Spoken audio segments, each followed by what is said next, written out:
कक्षा 9 और 11 के छात्रों, आज हम संवेग संरक्षण के सिद्धांत के बारे में पढ़ेंगे।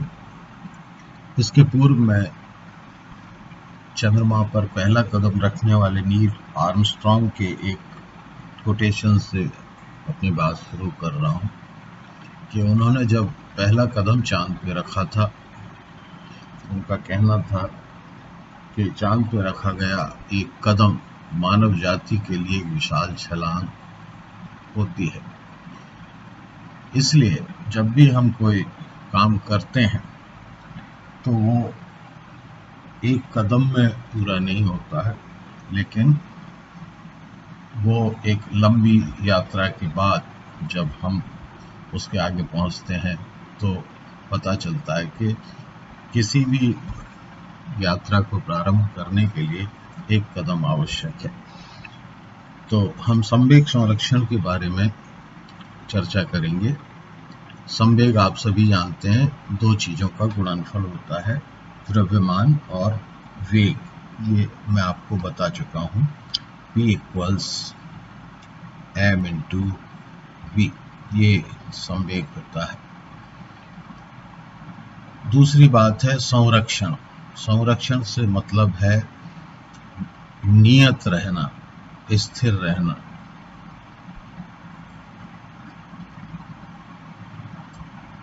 तो अगर बाह्य ना लगे,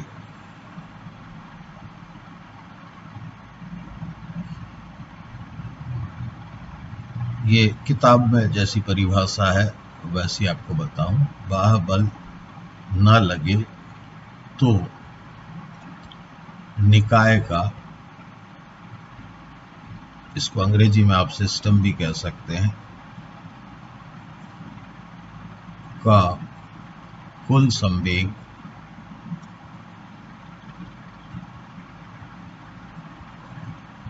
नियत रहता है। तो ये बात अभी आपको थोड़ी सी सिस्टम के बारे में बता दूं। सिस्टम जो मैं अब ले रहा हूं अभी आपके सामने, वो है दो कणों का निकाय और इस पर बाहर से कोई बल नहीं लग रहा है। तो लीजिए हम शुरू करते हैं कि संवेग संरक्षण का नियम जो है वो दूसरे ढंग से भी इस बात को कहता है कि दो वस्तुओं, यहाँ पर आप देख पा रहे हैं कि दो वस्तुएं हैं, वस्तु A जो कि एक बॉल है, दूसरी वस्तु B जो वो भी एक बॉल है।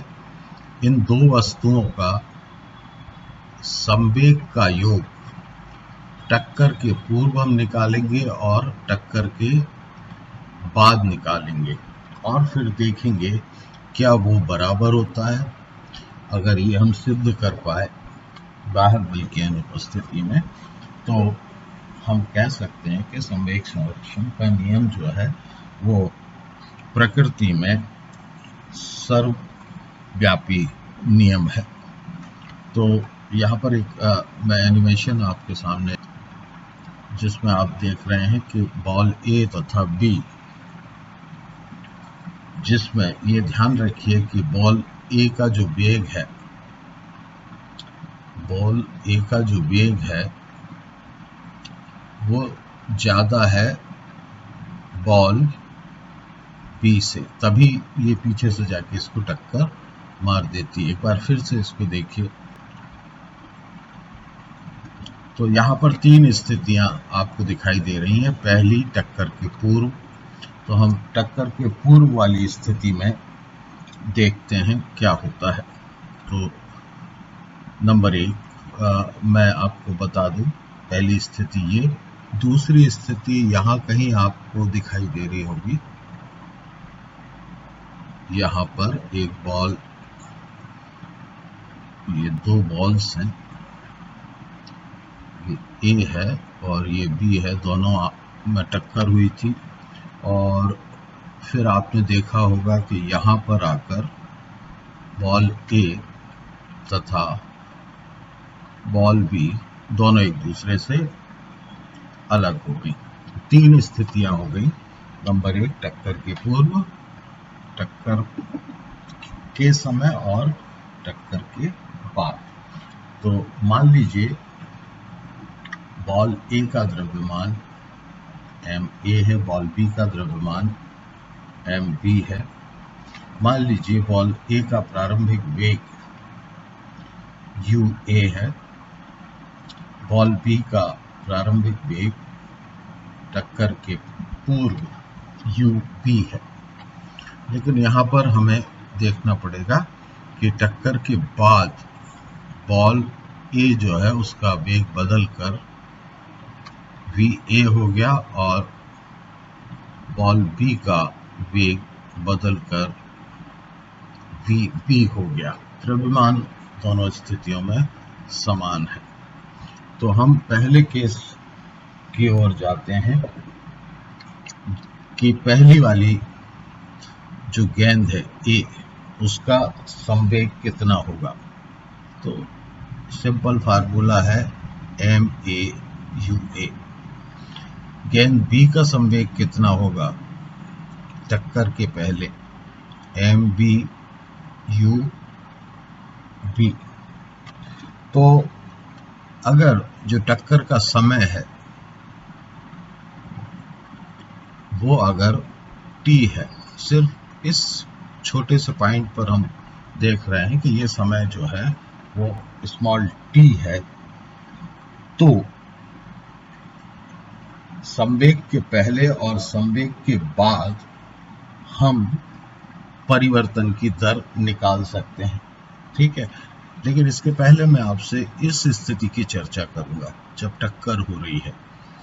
जब टक्कर हो रही है तब बॉल ए बी पर बल लगाएगी। उस बल की वैल्यू होगी FA/B। जैसे ये इस पर बल लगाएगी वैसे ही बी भी ए पर बल लगाएगी।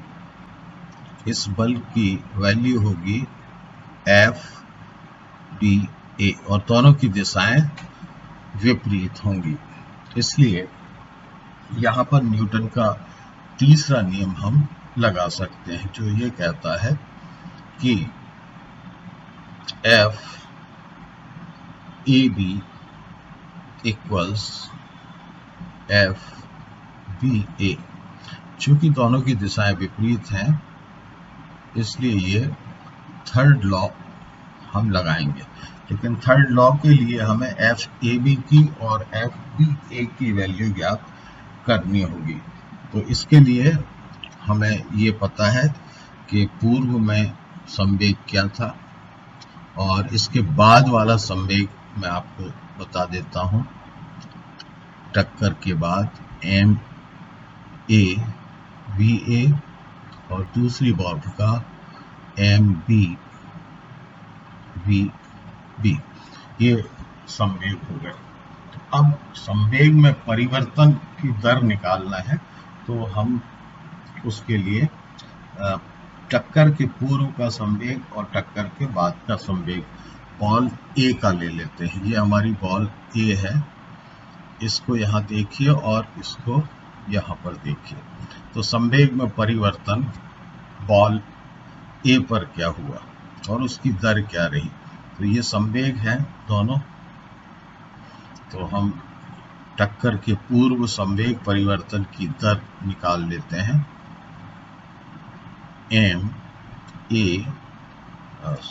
नीचे लिखना है MA/VA माइनस MA/UA बटे T। ये काय के बराबर होगी, ध्यान रखिए ये बराबर होगी FAB के, क्योंकि द्वितीय नियम संवेग परिवर्तन की दर लगाए गए बल के बराबर होती है। तो ये FAB के बराबर होगी, ये यहाँ पर आपको दिखाई दे रहा है। इसी तरह से हम FBAB निकाल सकते हैं क्योंकि B भी A पर बल लगा रहा है। तो ये होगा MBVB minus sorry M B V B, ये v हो गया तो ये प्रारंभिक संवेग होगा u b divided by t। अगर हम इस नियम में इसको डाल दें तो यहाँ पर हम कह सकते हैं कि एम ए बी, पहले एम ए बी की वैल्यू रखी M A V A minus M A U A divided by T will be equal to minus sign के साथ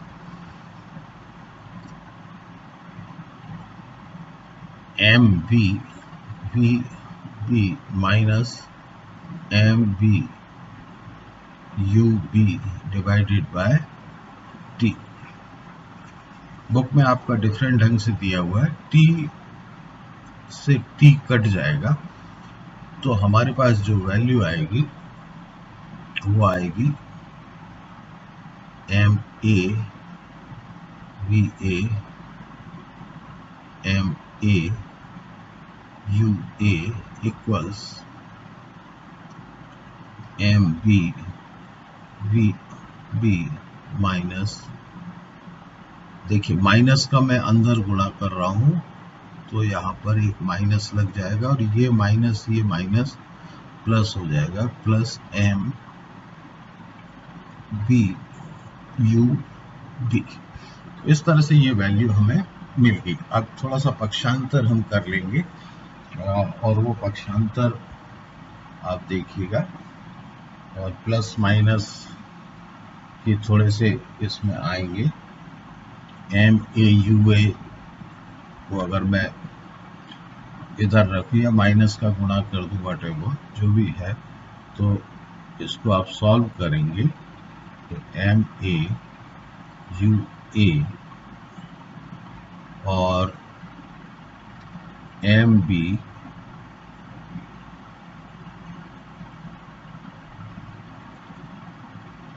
you B will be equal to